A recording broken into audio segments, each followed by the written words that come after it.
أعوذ بالله من الشيطان الرجيم. بسم الله الرحمن الرحيم. الرحمن علم القرآن خلق الإنسان علمه البيان الشمس والقمر بحسبان والنجم والشجر يسجدان والسماء رفعها ووضع الميزان ألا تطغوا في الميزان وأقيموا الوزن بالقسط ولا تخسروا الميزان والأرض وضعها للأنام فيها فاكهة والنخل ذات الأكمام والحب ذو العصف والريحان فبأي آلاء ربكما تكذبان خلق الإنسان من صلصال كالفخار وخلق الجان من مارج من نار فبأي آلاء ربكما تكذبان رب المشرقين ورب المغربين فبأي آلاء ربكما تكذبان مرج البحرين يلتقيان بينهما برزخ لا يبغيان فبأي آلاء ربكما تكذبان يخرج منهما اللؤلؤ والمرجان فبأي آلاء ربكما تكذبان وله الجوار المنشآت في البحر كالأعلام فبأي آلاء ربكما تكذبان كل من عليها فان ويبقى وجه ربك ذو الجلال والإكرام فبأي آلاء ربكما تكذبان يسأله من في السماوات والأرض كل يوم هو في شأن فبأي آلاء ربكما تكذبان سنفرغ لكم أيها الثقلان فبأي آلاء ربكما تكذبان يا معشر الجن والإنس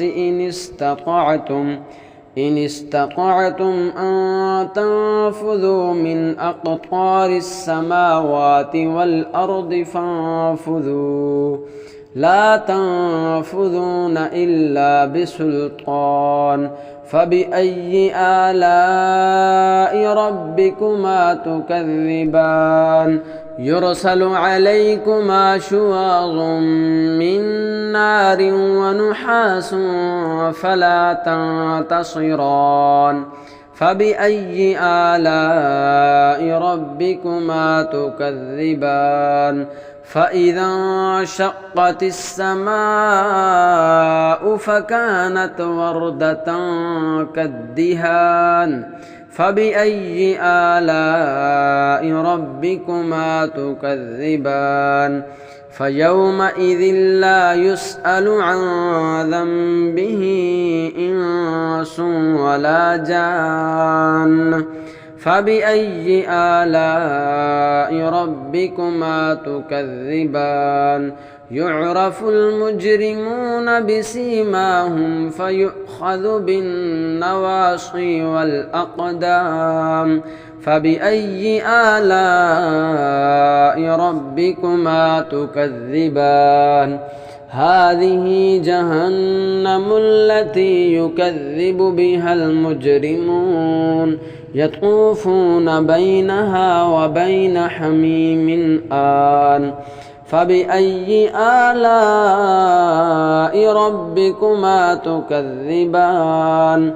ولمن خاف مقام ربه جنتان فبأي آلاء ربكما تكذبان ذواتا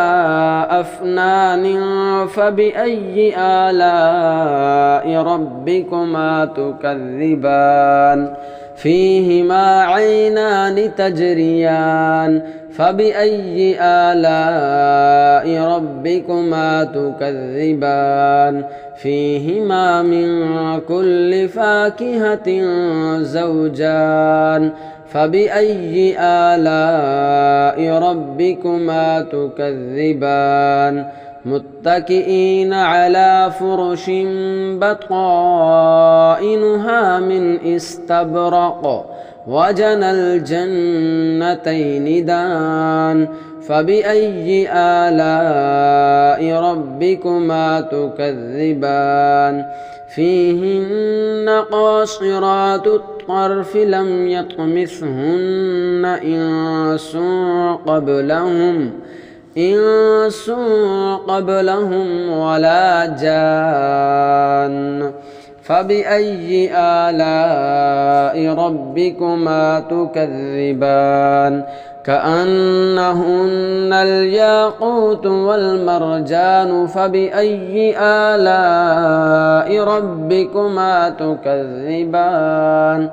هل جزاء الإحسان إلا الإحسان فبأي آلاء ربكما تكذبان ومن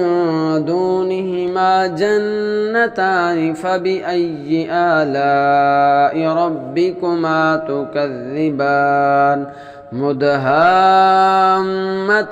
فبأي آلاء ربكما تكذبان فيهما عينان نضاختان فبأي آلاء ربكما تكذبان فيهما فاكهة ونخل ورمان فبأي آلاء ربكما تكذبان فيهن خيرات حسان فبأي آلاء ربكما تكذبان حور مقصورات في الخيام فبأي آلاء ربكما تكذبان لم يطمثهن إنس قبلهم ولا جان فبأي آلاء ربكما تكذبان متكئين على رفرف خضر وعبقري حسان فبأي آلاء ربكما تكذبان تبارك اسم ربك ذي الجلال والإكرام.